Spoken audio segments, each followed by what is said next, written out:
Big bike looks na over 100,000 pesos lang tapos ang konsumo ng gas, 50 kilometers per liter. Yes, tama ang narinig nyo mga brother.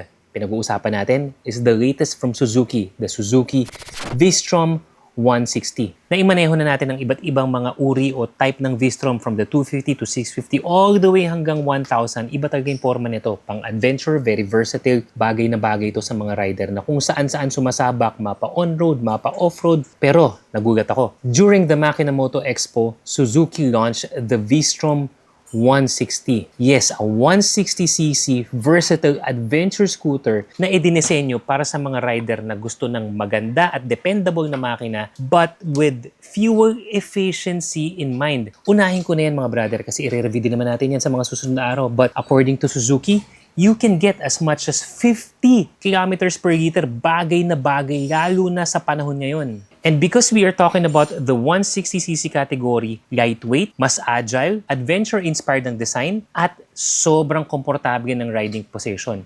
Hindi ito ganun kataas mga brother, hindi katulad ng mga ibang adventure motorcycle na nasakyan na natin. Ito bagay ito sa mga daily commuters, sabihin na nating mga Asian or Filipino height, kayang-kaya pa rin ito imaneho. Dahil ang ganda rin ng ergonomics ng motor na to. So if this is based on the V-Strom DNA, what we are expecting is a very responsive power delivery, sobrang ganda ng handling at saka yung comfort when it comes to riding, yung sobrang komportable na relax where you have that comfortable upright riding position but at the same time maximizing the control of the bike. Sobrang versatile ng ride na to na pwede yan humataw sa highway, pwede yan sa mga baku-bakong kalsada habang pauwi ka ng probinsya o kaya yung mga light adventure natin na gusto mong mag-camping, tabing ilog, bundok, bagay na bagay ito. Now, let's look at some of the highlights pagdating sa specs and features ni V-Strom 160. Meron na itong bagong powerful 162cc 4-stroke 2-valve single-cylinder engine that can deliver almost 15 horsepower at 8,000 RPM at 40 Newton meters of torque at 6,500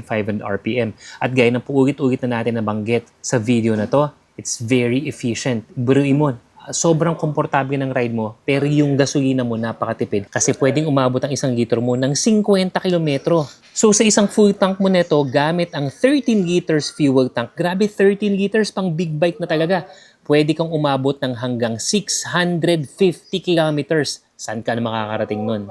When it comes to the suspension, what you will have is a large diameter front fork, 7-step adjustable rear suspension so you can definitely tailor fit the settings, yung rebound niyan, yung play, depende ko anong kalsada at depende ko anong weight mo, yung rear suspension niyan pwedeng i-adjust. Malalaki at dual sport na rin yung kanyang mga gulong. Diamond cut na rin yung wheels na ito. So ready for adventure, pang bakbakan, hindi yan basta-basta mabibengkong. And for its price point mga brother, meron na rin tong dual ABS. Grabe no? Yung SRP 146,000 para sa big bike looks, sobrang tipid sa gasolina, sobrang ganda ng feature, pero dual channel ABS. Yung headlights naman nito, LED na rin. Pati taillights, pati flexible signal lights. When I say flexible, yung hindi basta-basta mababagi. Kahit na masagi, kahit na magasgasan, okay lang.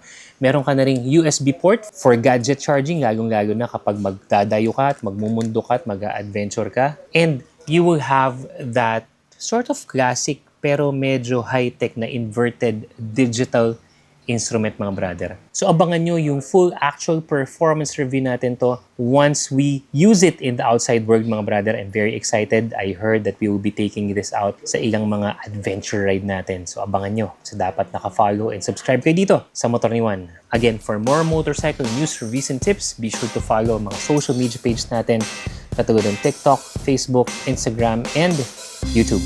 Till the next video. Salute!